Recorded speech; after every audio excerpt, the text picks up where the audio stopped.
বাসায় যখন হুট করে মেহমান চলে আসবে তখন কিন্তু আমরা ঝটপট চাইলে এভাবে তৈরি করে নিতে পারি।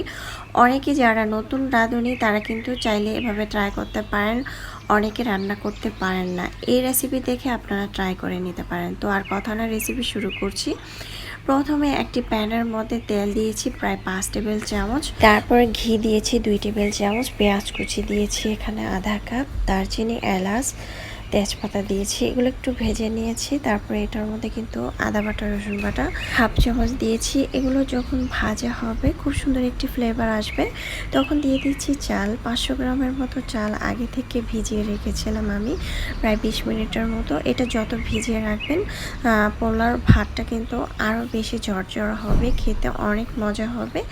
এখন এগুলো দিয়ে পরিমাণ মতো লবণ দিয়ে কাঁচামরিচ দিয়ে একটু ভেজে নেব তেলের মধ্যে।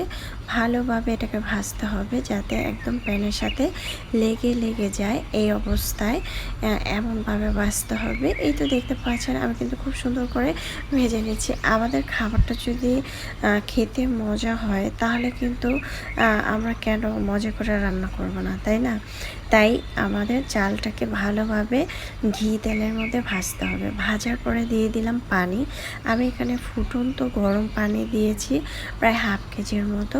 হাফ কেজি চালের মধ্যে হাফ কেজি পানি দিয়েছি, দিয়ে একটু নেড়ে চেড়ে দেবো। আর এখানে প্রায় 1 কাপের মতো লিকুইড দুধ দিয়েছিলাম, দিয়ে ঢাকনা দিয়ে ঢেকে আমি রেখে দিয়েছিলাম। তারপরে আমি যখন পানিটা শুকিয়ে যাবে তখন আমি দিয়ে দিচ্ছি এখানে আরও 1 টেবিল চামচ ঘি।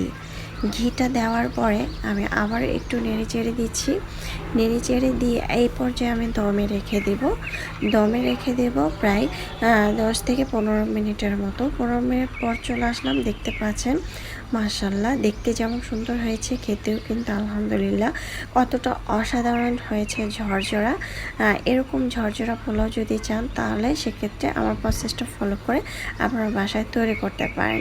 খেতে অসম্ভব মজার হয়েছিল। এখন আমি একটা বাটিতে পরিবেশন করে নিয়েছি। মাশাআল্লাহ আপনারা চাইলে এটা ঝটপট তৈরি করে নিতে পারেন। আশা করছি আমার আজকের রেসিপিটা যারা নতুন রাঁধুনি তাদের অবশ্যই কাজে আসবে। ঝটপট মেহমান আসলে কিন্তু এই রেসিপিটা তৈরি করে নিতে পারেন। খেতে অনেক বেশি মজা হয়েছিল। এটা দিয়ে কিন্তু গরুর মাংস রোস্ট, তারপরে হচ্ছে ডিমের কোরমা, তারপর হচ্ছে ভাজা চিকেন, সব ধরনের কিছু দিয়ে কিন্তু খেতে অনেক বেশি মজা হবে। আপনি চাইলে কিন্তু শুধু খেতে পারেন। আমার কাছে পোলাওটা রান্না করি যখন তখন কিন্তু আমি শুধু খালেই কিন্তু আমি পোলাওটা খেয়ে থাকি। খেতে আমার কাছে অনেক বেশি ভালো লাগে। যাই হোক, রেসিপি ভালো লাগলে চ্যানেল সাবস্ক্রাইব করে লাইক দিয়ে পাশে থাকবেন। আর ফেসবুক পেজ থেকে দেখলে অবশ্যই ফেসবুক পেজটাকে ফলো দিবেন। চাইলে এভাবে ট্রাই করতে পারেন। এতক্ষণ আমার সঙ্গে যারা ছিলেন অসংখ্য ধন্যবাদ জানিয়ে আজকের জন্য বিদায় নিচ্ছি। আল্লাহ হাফেজ।